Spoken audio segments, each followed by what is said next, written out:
Yan, ongoing ng pagpipinis ng unang salpak ng masilya mga idol. Ayan, pinapakinis kasi dadagdagan po yan ng panibagong masilya. Yun na yung pinaka finish product, pangalawang masilya mga idol. Ito yung process na ito ay tinatanggal po yung mga lubak-lubak, yung mga unang pahid ng masilya. Tulad nito mga idol, hindi siya pantay-pantay. Kaya kailangan flap disin. Yan yung pinaka mga idol, yung ginagamit natin dito. Pinaka liha. Yan. Kasi kapag liha matagal po. Ito kasi mga idol, liha po ito na nilalagay natin sa grinder. Tawag po dyan ay flap disc. Yan. Isa magmano-mano ka ng liha ay matagal.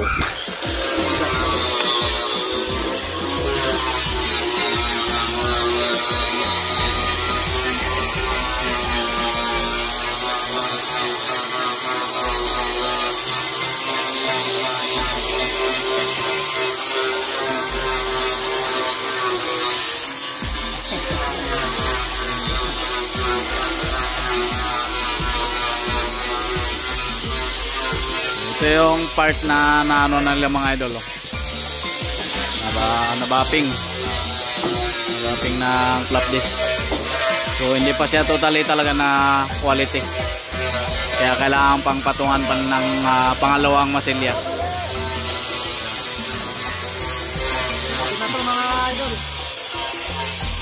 Ang kulay nga pala nito mga idol ay kulay yellow at saka white combination. Yan. Ang malakasan natin itong modified. Ang malakasan na modified. Ito yung magpapayaman sa amin.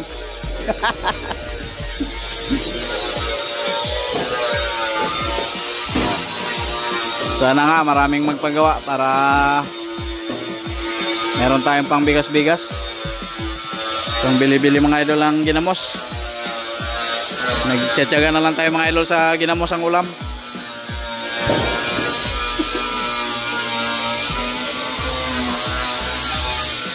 Honda Click po ito mga idol, yung sa mga bago pala na nanonood sa aking YouTube channel. Kasang Honda Click po ito mga idol. 150i. So, ito yung upuan niya mga idol dito sa harap, sa likod. Ito yung sa harapan.